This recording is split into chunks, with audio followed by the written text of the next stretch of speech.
في عيشة راضية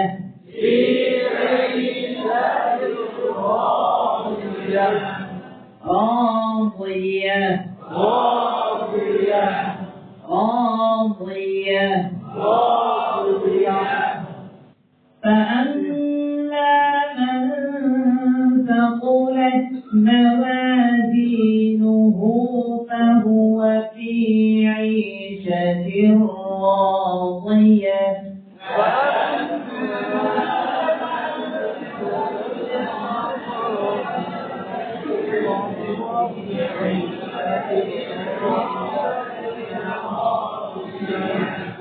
وأما من خفت موازينه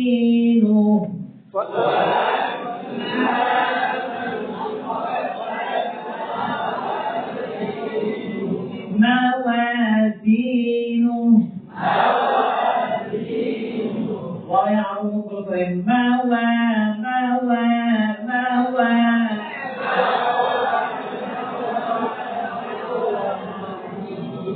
وأما من خفت موازينه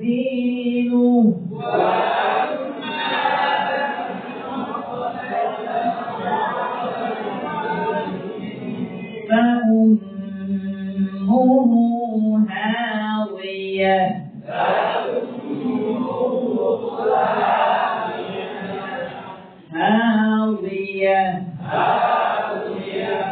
فأمه هاوية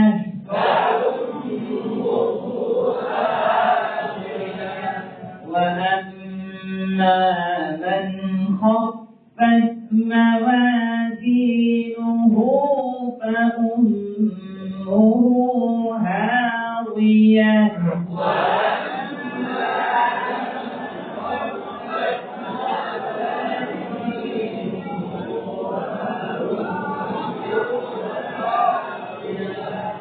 وما أدراك ما هي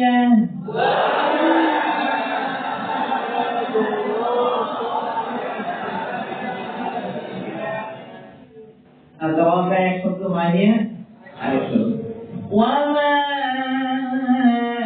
أدراك ما هي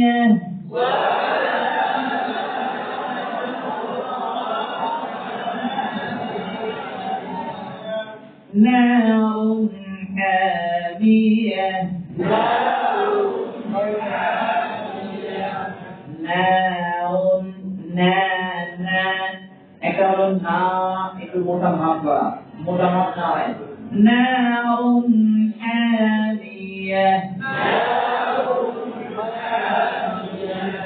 نار حامية نار حامية نار حامية صدق الله مولانا العظيم.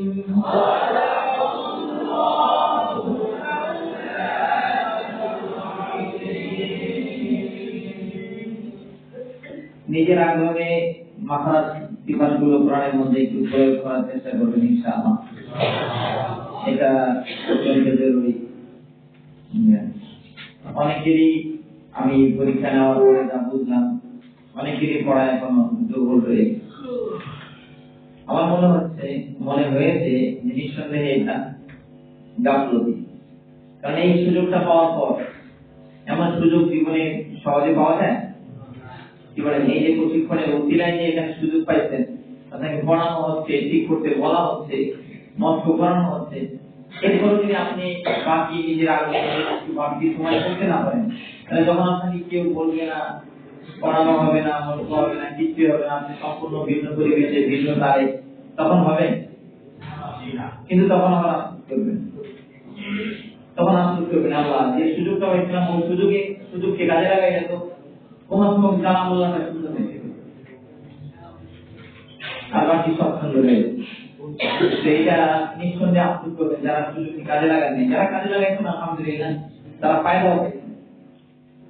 এই জন্য আপনাদের কাছে অনুরোধ থাকবে, আপনারা এই কোরআনের কারিমকে সুন্দর করার জন্য এক মেহনত করতে থাকবেন, মেহনত চালাতে থাকবেন, এবং এটা শুধু আল্লাহ সন্তুষ্টির জন্য, মানুষকে খুশি করার জন্য না, ইমামতি পাওয়ার জন্য না, বা মানুষের বাপ বানানোর জন্য না, কোনো কিছুর জন্যই না। কি বলেন জানা ভাই? আমরা এই কোরআন কারীমকে সুন্দর করব শুধু কি জন্য? আল্লাহ রাব্বুল আলামিনকে সন্তুষ্ট করার জন্য। আল্লাহ তাআলা বলেন দেখি, যেন আল্লাহ তাআলা বলতেছেন বান্দা যখন প্রাণ পড়ে, যে বড় আমার বান্দা দেখি যে কত সুন্দর করে করতে পারে। আল্লাহ সুন্দর তেলাওয়াত পছন্দ করে, এই জন্যই আমরা সুন্দর করতে চাই, আল্লাহকে সুন্দর করতে, আল্লাহকে খুশি করার জন্য, ভিন্ন কোনো মাত্রা না। এই জন্য চাকরি নেওয়ার জন্য না, চাকরির জন্য অনেকে পড়াশোনা করতে চায়, মনকে বিভিন্ন ট্রেনিং নিয়ে যায়, চাকরি করে। আর চাকরি যদি এটা মাস্টার ভাই, আমি যেটা করবো এটা যদি সুন্দরভাবে করতে পারি, কোরআনের হক আদায় করতে পারি, কি বলে তাই না, তাহলে সমস্যা নেই। কিন্তু শুধুই যেন দুনিয়াকে মাস্টার না আছে এটা খেয়াল রাখা। জি, তো যতটুকু সম্ভব হয়েছে চেষ্টা করা হয়েছে, বাকিটা আপনাদের আন্তরিকতা এবং আন্তরিক প্রচেষ্টার উপর নির্ভর করবে। পরবর্তী সময়ে যদি আপনারা যে কথাগুলো বলা হয়েছে এগুলো ধরে রেখে, এগুলোকে সামনে রেখে যদি বন্ধ চালাইতে পারেন, ইনশাআল্লাহ আশা করি আপনারা ফায়দা পাবেন। আর এই বিষয়ে যে কোনো সমস্যায় পড়লে, কোনো প্রশ্নের সম্মুখীন হলে, যে কোনো সময় জানতে চাইলে সেটা জবাব দেওয়ার চেষ্টা করবো ইনশাআল্লাহ। আর ইসলামিয়াতের ক্লাসে যে আলোচনাগুলো করা হয়েছে এগুলো জীবনের জন্য অত্যন্ত গুরুত্বপূর্ণ ছিল। ইমানকে বাঁচানোর জন্য, আমলকে বাঁচানোর জন্য, নিজের পরিবার এবং নিজের সমাজকে বেদিন থেকে এবং মুরতাদি থেকে বা ইবতিদার থেকে বাঁচানোর জন্য এগুলো অত্যন্ত জরুরি। বিশেষ করে নিজের ইমান আমল শুদ্ধ করা, এটা তো আল্লাহর কাছে বাঁচার জন্য আমাদের জন্য ফরজ। এই জন্য যে আলোচনাগুলো বিশেষভাবে ইমান সম্পর্কিত, আকীদা সম্পর্কিত করা হয়েছে, এগুলো একটু স্মরণে রাখতে চেষ্টা করবেন। এগুলো স্মরণে না রাখলে ইমানের ক্ষেত্রে অনেক সময় সমস্যা চলে আসার সম্ভাবনা থাকবে। তখন কিন্তু ভালো তো দ্বিধাদ্বন্দ্বে পড়ে যাবেন, কোন দিকে যাবেন, কি করবেন। তো বহু মানুষ শুধুমাত্র টাকার জন্য, ক্ষমতার জন্য ইমান হারায় ফেলবে। এই জন্য এই সময় ইমান বাঁচানোর জন্য সবচেয়ে বেশি সতর্ক থাকা চাই, যে সব চলে যায়, জান চলে যায়, তবু যদি ইমান না যায়। কি বলেন ভাই? জান চলে যায় কিন্তু ইমান যেন না যায়। আমার সম্পদ চলে যায় যাক, আমার পরিবার চলে যায় যাক, আমার চাকরি চলে যায় যাক, কিন্তু তারপরে যেন আমার ইমান না যায়। অথচ বর্তমান সবচেয়ে বেশি গাফলতি এই ইমানের ব্যাপারে, যে ইমান যায় যাক, চাকরি দিকে যেতে হবে, ইমান যায় যাক, দল থেকে যেতে হবে, ইমান যায় যাক, টাকা কামাইতে হবে, ইমান যায় যাক, ক্ষমতা ধরে রাখতে হবে। এই যে এক মানসিকতা, ইমান যায় যাক, যেমন হোক সংসদে যেতে হবে। কি বলেন? এই যে মানসিকতা, আল্লাহ হেফাজত করেন। এরকম প্রত্যেকে আপন আপন জায়গা থেকে এরকম বহু হালাতের সম্মুখীন হচ্ছে, আমরা প্রত্যেকেই হচ্ছি। যারা শুধু ক্ষমতাসীন তাদের নিজে আমার কত পরিস্থিতির সম্মুখীন হচ্ছেন, যে পরিস্থিতিগুলোতে আল্লাহ তাআলা বিশেষভাবে ওই সময় পরীক্ষার মধ্যে আমাদেরকে ফেলেন যে কোনটাকে গ্রহণ করবো, ইমানকে নাকি দুনিয়াকে। তো ওই সময় যদি আমি পাস না করতে পারি তাহলেই আমার সব বরবাদ হয়ে যাবে। এই জন্য অবশ্যই ইমানের ব্যাপারে সচেতন থাকবে তো ইনশাআল্লাহ। তাওহীদের ব্যাপারে, তাওহীদ যেহেতু ইমানের মূল ভিত্তি, তাওহীদ না থাকলে ইমান থাকবে না। শিরক করত, তাওহীদের বিপরীত শব্দ শিরক, তাই না ভাই? তাওহীদের বিপরীত শব্দ কি? শিরক। যেখানে তাওহীদ নাই সেখানে শিরক আছে, আর শিরক আসলে নিঃসন্দেহে ইমান চলে যাবে। এজন্য এই বিষয়গুলি সবচেয়ে গুরুত্ব সহকারে খেয়াল রাখার চেষ্টা করবেন তো ইনশাআল্লাহ। যে আলোচনাগুলো করছিলাম কতটুকু স্মরণে আছে জানি না, যদি কিছু মনে রাখার চেষ্টা করেন, মুযাকারা করে থাকেন, তাহলে তো অনেক কিছু স্মরণে থাকার কথা। সব আলোচনা স্মরণে না থাকলেও মজমুন যদি মাথায় থাকে, মজমুন করে মূল বিষয়বস্তুটা যেটা বুঝানো মাত্রা, এটা যদি মাথায় থাকে ইনশাআল্লাহ আপনাদের ইমান বাঁচানো সহজ হবে।